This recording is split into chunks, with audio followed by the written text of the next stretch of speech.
Welcome to the Insiders by Durham Lane, an industry podcast that connects the worlds of sales and marketing, one guest at a time. I'm your host, Richard Lane. I'm co-founder and chief commercial officer of Durham Lane. We're a outsourced SDR service based here in the UK, but operating around the globe. Today, I'm thrilled to be joined by Justin Michael. Justin's a veteran sales leader, executive coach, and creator of the Justin Michael Method, a system that's helped countless teams drive tech-powered sales at scale, something we're going to hear of a lot more as we go through today's podcast.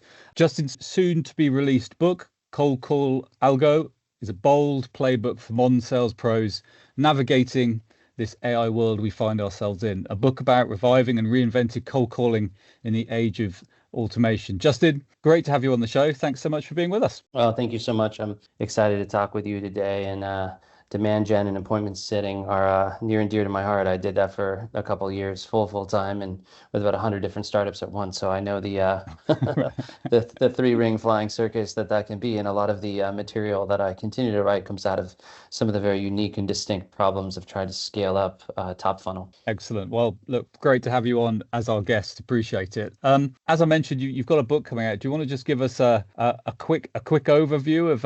I guess you've mentioned probably the genesis of it, but yeah, just give us a quick plug and tell us what to look out for. Definitely. So I've been in sales since 2001, so going on 24 years now. And in my mid 30s, I saw a gap in the market as I was introduced to things like Sandler and Challenger and Spin. And what I realized is there were rigorous methodologies for once you had a fish on the line, essentially, to progress, negotiate, and close deals, the bow tie, if you will. Jocko Vanderkuch. But at the very top of the funnel, up here, the main systems there wasn't much of a rigorous or sophisticated system for TOFU, for top of funnel. And so I sought out to build that. And so in 2021, I wrote a book with Tony Hughes, and I was the case study prior for something called Combo Prospecting, and it was called Tech-Powered Sales. It's actually first called Sales Hacks, but I don't think Harper Collins knew about Sales Hacker and Max Hustler. So we took a poll and went with Tech-Powered Sales. Now, we predicted ChatGPT in this book, and we predicted the future of the sales industry through 2035. So it's still very relevant.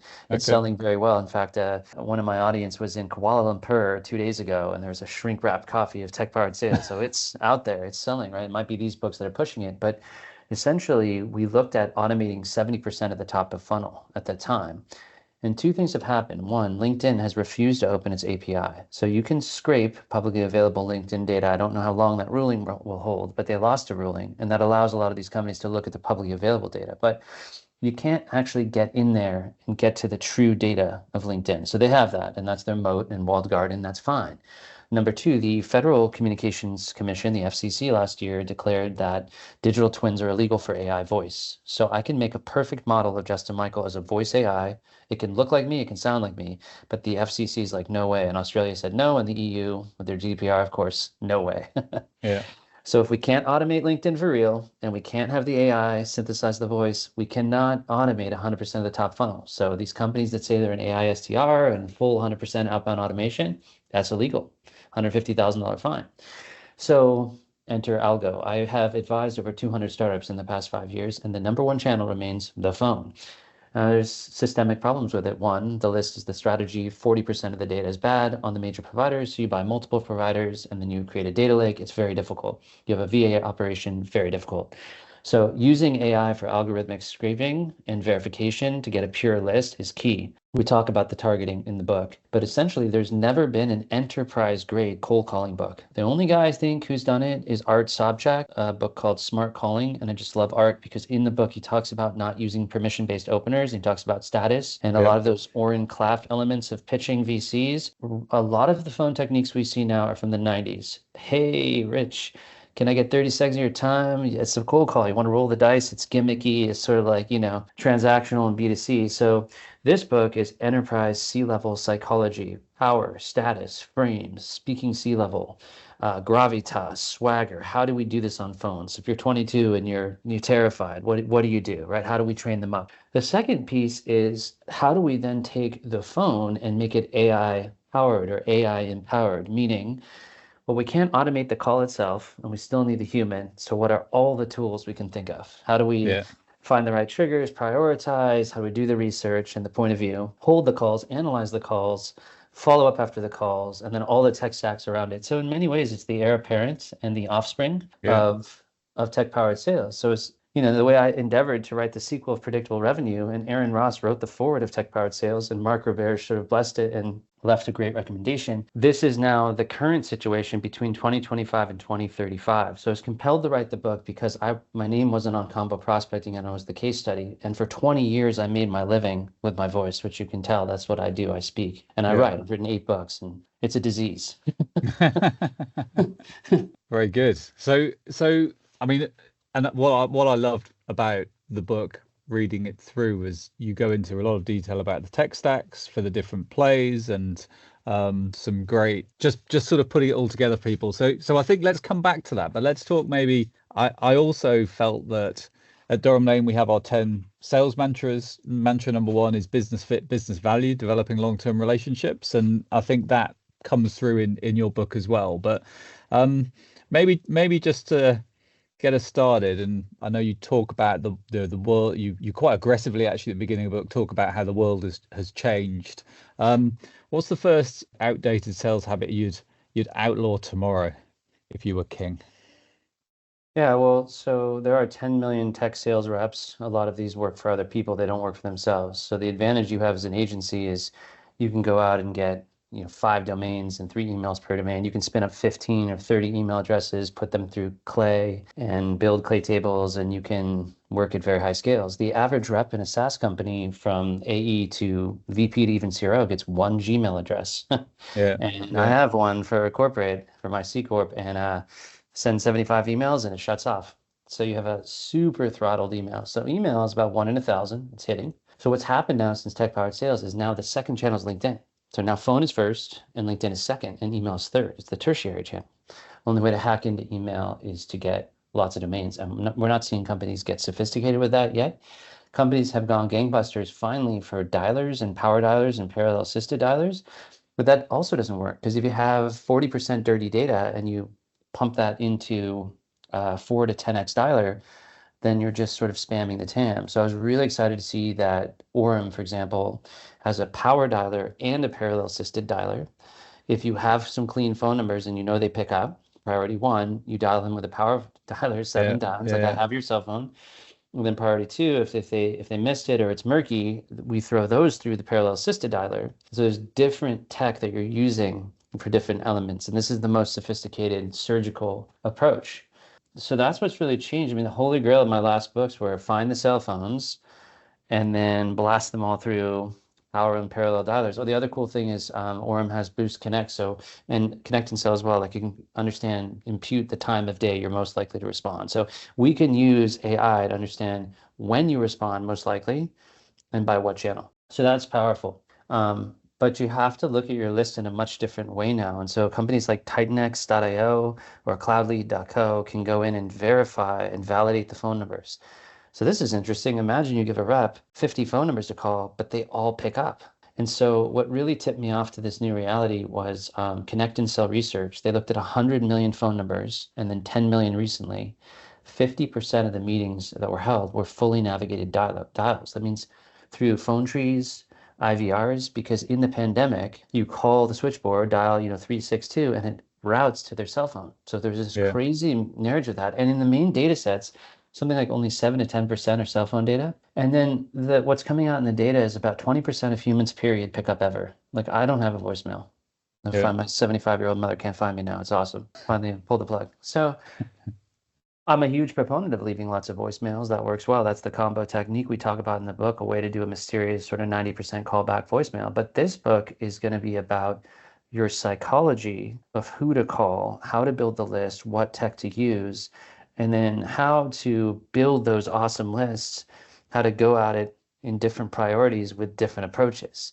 And I really pioneered that on email, because I've always said on email, it's like a triangle, right? Like, the higher up you go, the slower and more hyper-personalized, and then the lower down, the more automation. So that's been key. But now we can provide that nuanced approach to the phone. I'm curious how you do it in your agency, actually. Yeah, we're phone first. So omnichannel, we know that phone is more successful. I was reading through. We're trying lots of different tools and techniques. Titanx is one that is really working for us at the moment. So I know that's one that Charles works with. So we've been doing some great work with that, and it's taken our connect rates to a new level. I guess the thing to come back to also though is, and I think you cover this really nicely in the book, Justin, which is that you still need to be a skilled sales pro, right? So I think what's happened is that technology has sort of, I think people have thought, well, because we've got technology, we don't need to empower and skill people. And actually, what really I think is the truth and what definitely comes through in your book is that you need more skill than ever, but it's how do you reach the people that you need to be speaking with? And I think what you're saying is there is now so much opportunity with the technology we have available to amplify yourself so that you're at bats more often than not. Would that be fair? Well, I would say that the at-bats were far greater 10 years ago. So we're basically, and then most people aren't going to be able to necessarily get these technologies unless they get Cloud Lead or Titan Now, Cognism has Diamond Leads, and I think ZoomInfo is probably doing it too. So the data vendors are going to have to step up their game. It is harder than ever now to reach someone. 100 dials, maybe get 3 executive assistants. So you would imagine all this tech would help you, but it's a paradox. It's harder than ever Yeah. now. So the book first gets you on the phone with the right people by fixing your tech stack to do that. Now you can have higher connect rates, like 25% connect rates. Most people are talking to, 5 decision makers a week, and they're dialing an hour to a day, or they're not dialing at all because they gave up on that. They're digital first, like silent sales floor. So from the perspective you just shared, confidence, swagger, acumen. Like, okay, you got a VP on the phone, you got a CXO on the phone. Is the best opener really, can I get 27 seconds of your time? Now, we talk about how that actually is good if you use the right tone. So the book Yes. unifies permission-based openers and non-permission-based openers, and that's what Algo is. It's an algorithm, but it stands for ask, level, glitch, offer, and it's an ask-based opener. So the biggest shift is opening phone calls by saying, hey, the reason for my call, and talking over people, which you lose control and you waterboard people. And so I always had this framework called route, ruin, multiply, which was all about asking an open question. So we then nest RRM into the algo framework. And then there's like this grip framework too to help, you know, change the polarity of the first call so they take the meeting with you. So how you leverage the phone and AI to get in front of powerful people, relate to them extremely quickly, have them feel that you're at, the equal business stature, sort of that coveted Sandler state, and make it their idea to want to meet with you and bring other colleagues to it. That's the holy grail. But how do you do it now? And that's the thing. A lot of the other books and techniques are very much the first impression is everything. And you walk in and you're sort of like, oh, hey, Richard, you're going to hate me. This is a cold call. I'm Or sorry. maybe you're going to offer me a voucher to speak to you. I will, I'll give you a gift card if you meet with me. It's very Casper Milk Toast, which is a way back throwback. But all you have to do essentially is just think of dating and everything in all these books. And Oren Claff and I always laugh about this, but you would never say, well, oh, how's the date going? Would you go on another one? Right? Or you do an upfront contract. I'm going to sit with you and we're going to eat dinner. And if you think I'm, charming and amazing, let's do it. We're going to meet again, right? Or let's get married. Like it's just also Yeah. backward. And so we do LinkedIn wrong that way too. We pitch slap, but the whole modality of using a phone is like it's very passive, like calling low, being timid, being polite, because when you call powerful people and you ask for permission for things, they really appreciate the respect. No, it's like still or sparkling. They don't mistreat you, but they don't take you seriously. When you're bold and you lead with insight and you ask an interesting open question, if you do a pattern interrupt, so the book has 25 different openers that no one's seen. It's got, the first ever opening framework, I think that's different, that's acronymic. So this is sort of like a gap or a spin or a challenger for the top of funnel. And it's going to organize reps and give them stuff that works. I shared it with a rep that I'm coaching down in Brisbane, and he was getting like, 6 callbacks on 10 on the voicemail. He's been having tremendous success using the techniques. I got reps at ZoomInfo running this stuff, and so far that the testing has been amazing. And you used earlier the word gravitas, which I think is such a key part of getting someone's attention. So, and how do you get gravitas? Well, you need to be knowledgeable, you need to understand, you need to be putting your feet in their shoes, you need to be, you know, looking to solve challenges that you've understood possibly exist out there, So um, and I think when our mantra three, I always talk about our mantras, but is be interested to be interesting. So the Hmm. more interested we are in other people, the more interesting we become to them, which is the way things tend to work. But again, when you should be you should be excited that someone has actually picked up the phone to you, because they should be excited that you're on the other end of the phone to them, because you're going to help them and create, create a better world for them, hopefully. It's true, and it is a paradox because if you act excited, it comes across as salesy and nervous. So acting neutral, calm, and in Yes. control is really important. Doing research before every call is wildly inefficient because if you use ask-based openers, they tell you the insider baseball. For example, you read their LinkedIn, the first pages of 4 pages of Google, the 10K, the 10Q, the Def 14 proxy statement, everything you got it all, ChatGPT, Perplexity, you're ready to go. And you got on the phone with them, you're like, so, what's going on, inside the company? Like, well, the CMO just left. We just switched off Marketo. We're on this cost cutting thing. We're trying to, like all this stuff that's not insider trading, but insider baseball, really information. So when you're doing enterprise sales and everything's sort of that now, nothing's transactional, usually 11 stakeholders, your best bet is to call in and around and all over and gain intel and then Yeah. bring it in. And, I've seen that concept a lot. The founder of SalesLoft, Kyle Porter, who likes this, where you call around and gain real data and then take that to sales. Hey, I was talking to the sales team. I was talking to the engineering team, and you develop a POV. And my friend Jamal Reimer has developed a software called Wiser that uses AI and ML. You should check that out. I had App.wiser. Jamal on this podcast a couple of Yeah, years ago. so Yeah, that's right. yeah, so he has an app now, WYZER, app.wiser.com, and it uses like these cool decision trees and it forms an enterprise point of view. So if you have time to do that at account level and then go in and go like, hey, like I see your EBITDA's down, or there's a profitability issue, or the tariffs are affecting you, or there's a chip shortage, like if you have some kind of macro or micro trend that you can bring, that is powerful. But yeah, I've been most effective, like you said, being curious, asking open-ended questions, listening effective, throwing the spotlight right over to them, using pattern interrupts, coming in with weird angles, even saying like, hey, I have a weird question for you, using intrigue and curiosity, like calling and leaving in voicemails, like, I want to run one thing by you. Okay, here's my number. And then they're like, wait, Yeah. what is it? And curiosity kills the cat. And I think Yeah. that all does go back to Sandler and don't spill your candy in the lobby. I mean, you always want to leave one extra slide as the Netflix cliffhanger model. So I've talked about a lot of these formats, but I wanted to teach people what I did for 20 years on phones to set world records. I broke into Fortune 10. I mean, I'm not going to name the companies for M&DA reasons, but it's the biggest companies in the world I've opened and closed business with. I used to meet with a startup, meet with a CEO. First day, I said, okay, give me the most impossible account you want to get into. And then using the phone, I would get into and close that deal in the first quarter. So Often. how's so can you help our, obviously when they buy your book, then they'll be able to get all the details. But in the meantime, Justin, sort of share, and a lot of our listeners will be in companies, so they won't necessarily have the, all of the, they won't be necessarily allowed to choose whatever tech stack they want. But if you could only have a small set of tools, what would you, for your outbound prospecting, Yeah. what would you put together?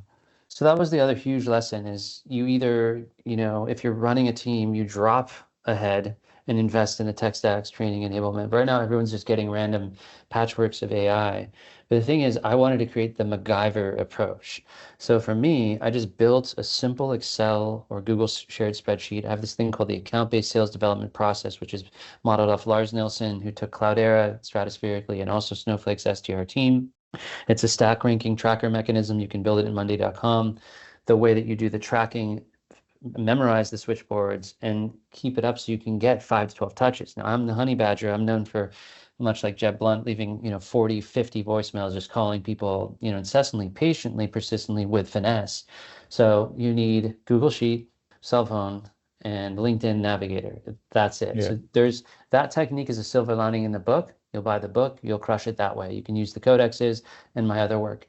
If you do have some budget and you can get something like TitanX.io or CloudLead or CloudLead.co or Aditya from Tax Minions, like you either have a human VA or team, or you have some kind of API calling or scraping mechanism or algorithmic thing prior to cleaning, enriching, that would be the most powerful. And if you're a sales leader listening to this, the list is the strategy. Try to get your data over 85% clean because then the connect rates go to, over 20% and it's like Yeah. 2007 again. And you're having this experience, Richard. That seemed my sort of where I'm coming to, or from all of the investigation I'm doing, is that it's very quickly coming back to your data. And I think people out there are investing huge amounts of money in shiny tech still Mhm. without sorting the data. And if your data isn't right, then it's really hard work. All the problems are upstream on RevOps. Same with email, right? You got to have healthy domains that are warm for 6 weeks and they're clean. Yeah. I've had a situation where clients are sending 200 emails a day. I said, use your personal Gmail. Boom. They send, leaders are like, what's the right subject line? How should we personalize? I don't think they're right. I'm like, none of your emails are getting through. And then I start doing some dialing and it's like, oh, someone dialed for 4 hours yesterday and got one person. Yeah. It's like, hopeless. So I'm from the old school where I would sit and call switchboards for 4 hours every day. So this also speeds you up. And even if you're an account executive or a VP, everybody prospects. I had this awesome CCO, Ryan Buma. He worked for Mark Hurd at Oracle, and he always said everyone prospects. He even prospected as a chief customer officer running, $80 million run rate company. But this book is going to be a shot in the arm. One, it's going to expose to you what elite enterprise sellers do. If you sell something else, everything is political, nothing is transactional anymore.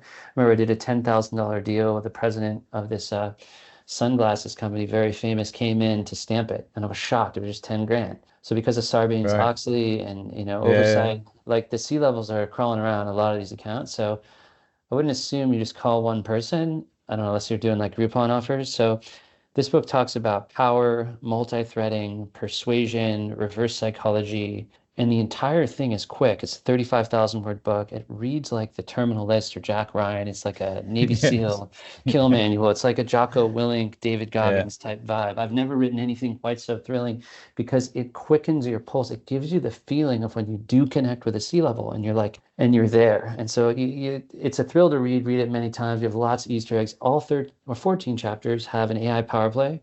So we have prompt engineering in there, what to do with Clay if you're into that, if you're not. And we have a bunch of just different giveaways. So if you go to coldcallalgo.com, there's a few different things in there you can do and some hidden training and a math of sales calculator, all that good stuff. Excellent. And a couple of things that I really liked. This is sales physics. I think you've got in there, which I thought was cool. So your cold call algorithm, exponential growth reach as a seller. So it's still so important to be a great seller. And now you've got the opportunity to supercharge your reach and your activity through the use of technology. So rather than being a slave to technology, you make the technology work for you. I think that's a key time. A new time is upon us. That felt quite Terminator-like. So, Yeah. but yeah, Well, Charles is an amazing operator.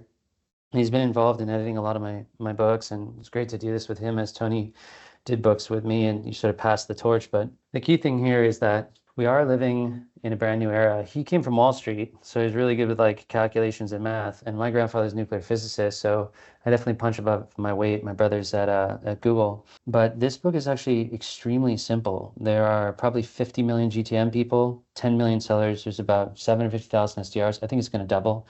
I think we're going to see about 2 million people sitting at the top funnel. It's not going to be called SDR necessarily. So yeah, it's a red herring thinking it's going away. But the workflows, as Matt Millen and Reggie has talked about, is just getting so difficult to instrument all these disparate solutions. We may have agents doing it. The top funnel is going to get noisier and you're going to need better approaches. And I think that this is the book. I've read every other single book. I've tried every method. I've spent 20,000 hours on the phone for 20 years. And I'm just really excited and confident about it. I think it's going to really help a lot of people. yeah, 100%. You talked about it. Cold calling is the age of in the age of AI isn't about effort, it's about orchestration. And I So and I true. think that's what you're saying there is that it's around how do I use the tools and technology that are available around me to orchestrate my go-to market and still have me as the person that is bringing the gravitas, bringing the knowledge, bringing the interest, doing all of the things that great sales pros should be doing, but at scale, I think. Yeah, we need to free up the human. And there's really, I take this from Jim Holden, and it's not really in the book, but I put it in some takeaway for the strategic selling Easter egg. But you see, the whole industry is built by technical people who write software, like my brother. They're engineers. So they figure products, features, feature function benefit, if they just get that, they're going to win. No, that's level one. Level two, it's going to be the Holden four stages is compete. Well, if I just show the differentiator, well, everything's a commodity now. So the only thing that can differentiate as a seller is how you sell, Yeah. right? That's why Jeb Blunt's people buy you is so interesting as a concept. When they go to Gartner and CEB, they look at the data, it's the seller didn't understand my business, or I bought from the more expensive one because I just related to the seller. So the human factor is massive from a neuroscience level. The third level is political selling, understand their internal politics and your own. And the fourth is trusted advisor. We're on the same side of the table. So here's the thing. 80% of sellers service existing demand, but 20% create demand. So this whole CEB Challenger thing of we're 70% through the buying process. No, amazing salespeople can, it's the Chet Holmes pyramid. 3% in the market, another 7% are entertaining, but up to 40% you can turn. So you Yeah. can use this book to reach out to 100 people and have a fighting chance with 40 based on the way you craft the message, the way you trigger them emotionally, and using reverse psychology techniques, you can trigger latent pain, and buyers buy more. Yeah. So it's really interesting. I've been able to, over the years, over the last 20 years, go after like the Dream 100 or Dream 200 and unlock 20% of that list, which goes back to Scott Britton, who did a company called Troops. It's just a great story that he got, 20% of his accounts unlocked. So yeah, I've been writing books since 2016. I'm almost 10 years into the journey on three different publishers. Right. So this is all my learnings from also writing books and adult Well, pedagogy. well, it's a great read, Justin. And as I said at the top of the call, I love the way that you're blending in the people from people, but powered by technology. And at Durham Lane, we look at people, process, technology, and data, and try and blend those together. So I'll be going through going through your book with a fine tooth comb. And as I say, we're using some of the tech that you mentioned, certainly for sure at the moment, and others that we'll be investigating. So, any final words before we wrap? I'm conscious of time, so we've gone on the journey. Been great to get the background and understanding of the book and your books. Yeah, just hit me We'll up on LinkedIn, and I'll get you 17 Codex guides if you haven't gotten those, and would love to hear how it's working for you. Brilliant. Well, look, really appreciate you coming on the podcast, Justin. I'm sure the listeners will have really enjoyed the conversation. We'll put the link to the book in the notes when we release it, and all the best with the launch in the next couple of weeks. Thank you so much. Thanks, Rich. Thanks, Justin, for sharing your insight with us. And thank you to our listeners for joining us again on the Insiders podcast. I'm Richard Lane. I've been your host. If you'd like to hear more about us, then please find the Insiders on your favorite podcast site. And if you'd like to know more about Durham Lane, then you can see how we build amazing SDR teams at durhamlane.com. Until then, we'll see you next time.